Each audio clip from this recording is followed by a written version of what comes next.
मेरे सभी अपने मित्रों को सहस्नेह नमस्कार। जी दोस्तों, आप ये जो मकान देख रहे हैं क्या इसे पहचानते हैं? जी, मुझे गिफ्ट मिला हेलो है। फ्रेंड्स।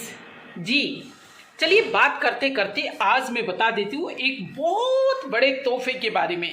जी हाँ, तोहफा जो मुझे मिला है खास।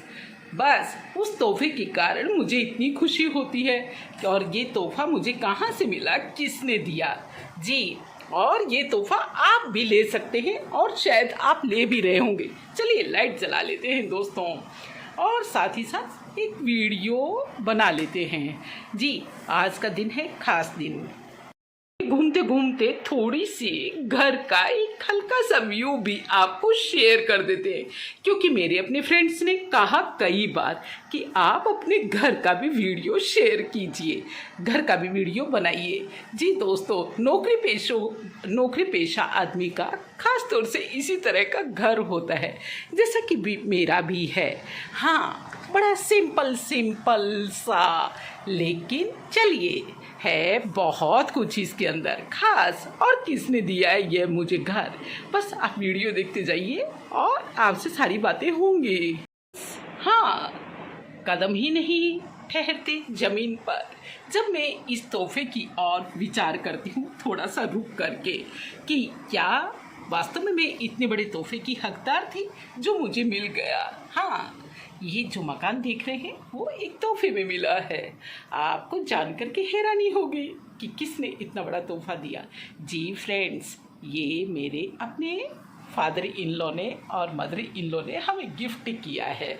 जी, सभी पेरेंट्स करते हैं ना, सभी किया करते हैं। यानी बच्चे यदि उनके पास में रहते हैं और उनका ध्यान रखते हैं, या ये कहिए कि हम उनके आशीर्वाद लेते हैं, तो ऐसे तोहफे के हकदार होते हैं। सभी बच्चों को मिला ही करता है दोस्तों। आज थोड़ा सा मन उदास था, और जो है दोपहर हो गई थी, दोपहर के बाद अब थोड़ी सी शाम हो रही है। आज उनकी जो है श्राद्ध था, पितृपक्ष चल रहा है, तो मैंने कहा कि चलिए, पापा जी ने जब हमें इतना बड़ा गिफ्ट दिया है तो उनके लिए हमारे मन में वास्तव में एक बहुत आदर की भावना है, बहुत ही मन में एक आसक्ति है, एक विश्वास है, एक ये कहा जाए कि शायद ना समझी में उस समय हम समझ पाए या ना समझ पाए होंगे, पता नहीं कि बुज़ुर्ग लोग कितना कुछ अपने बच्चों को देते हैं। लेकिन जब अब मैं विचार करती हूँ, जब मैं थोड़ी सी बड़ी हो गई हूँ, तो मुझे लगता है कि वास्तव में बड़ों के ये दिए हुए तोहफे बहुत मायने रखते। आज जो ये मेरा मकान है कॉलोनी के अंदर, ये मान लीजिए कि 2.5-3 करोड़ रुपये का है। तो ये क्या मैं पूरी नौकरी करते हुए या पूरी ज़िंदगी कमाते हुए भी कर पाती? बड़ा मुश्किल है, बड़ा मुश्किल सा लगता है कि हाँ, इतना कुछ जो है हम कर पाते। तो फ्रेंड्स, ये तोहफे जो बुज़ुर्गों के दिए हुए होते हैं बहुत मायने रखते हैं, और हमें भी इन बातों का महत्व देना चाहिए, समझना चाहिए, और बहुत वैल्यू समझनी चाहिए इन चीज़ों की कि हमें ये विरासत में मिला है। जी, आज इतनी बड़ी सोसाइटी में और इतनी बड़ी कॉलोनी के अंदर ये मकान है, ये मानिए कि मैं अगर इसका किराए के ऊपर भी रहूं तो महीने का 30,000 रुपये मेरा किराया, 25,000 रुपये मुझे किराया देना पड़े। इतना बड़ा मकान उन्होंने मुझे बना करके दिया। जी दोस्तों, ऊपर हमारे जेठ जी रहते हैं, यानी उनके बड़े पुत्र रहते हैं, नीचे हम रहते हैं, कई सारे कमरे हैं, सभी पूरी सुविधाओं वाला घर है। जी फ्रेंड्स, तो आज जो है साथ ही मतलब उन्होंने हमें बहुत कुछ सिखाया, संस्कार दिए, और हमेशा कहते थे कि जीवन है, इसके अंदर उतार चढ़ाव चलता रहता है, खुश रहो। और एक उनकी खास बात हम हमेशा याद रखते हैं, और जब भी उनकी कोई बात चलती है घर में तो ज़रूर याद करते हैं, वो ये है कि वो किसी से खास मोह नहीं रखते थे। जी, खास मोह नहीं रखते थे, पैसे से मोह नहीं रखते थे, बस अपना कर्तव्य करते थे, अपना कर्म करते थे और मस्त रहते थे। जी, तो बार बार नमन है, बार बार बस मेरे पास शब्द नहीं है दोस्तों। अब दीजिए इजाज़त। जय हिंद, जय भारत। अभी मैं पूरा घर नहीं बता पाई आपको, मैं सोचती हूँ थोड़े दिनों बाद में दिखाऊं। जी अभी बस इतना ही दिखा पाई हूँ।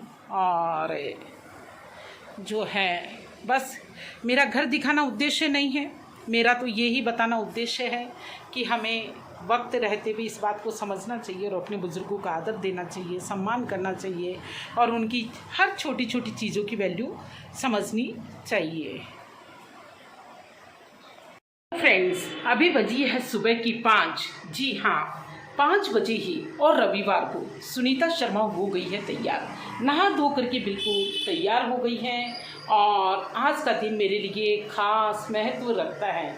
जी पितृपक्ष चल रहा है और पितृपक्ष के अंदर हम सभी जो हैं अपने पूर्वजों को तुष्ट करने के लिए, संतुष्ट करने के लिए कोशिशें करते हैं। जी दोस्तों, आज हमारे घर के अंदर भी जो है श्राद्ध है मेरे अपने ससुर जी का, तो इसलिए नहा धो करके बस तैयारी होगी और नहा धो करके भोजन बनेगा। और श्राद्ध जिसको कहा जाता है पितृपक्ष के अंदर निकाला जाता है, वो सब तैयारी हो रही है। तो फ्रेंड्स चलिए, मैं नहा धो ली हूँ और अब चलती हूँ अपने किचन की तरफ में। जी हाँ दोस्तों, हमें हमारे पूर्वजों ने, हमारे बुज़ुर्गों ने बहुत कुछ दिया है और इस तरह से उनको याद करने के लिए भी एक वो मिल जाता है इस बहाने से। और साथ ही साथ जो आत्मा होती है उसे ये कहा जाए कि उनके दिए हुए संस्कार और जो विरासत होती है वो हमें याद आ जाती है। तो बहुत वैल्यू है वैसे इन श्राद्ध की। चलिए अब मैं क्या क्या करती हूँ वो सारा आपसे आगे होके शेयर करती हूँ दोस्तों। तो आज का दिन चाहे रविवार है लेकिन मैं काफ़ी बिजी हूँ। चलिए क्या करना है मुझे खास। नहा धो लेने के बाद में चलिए मैं आ गई हूँ रसोई में। सबसे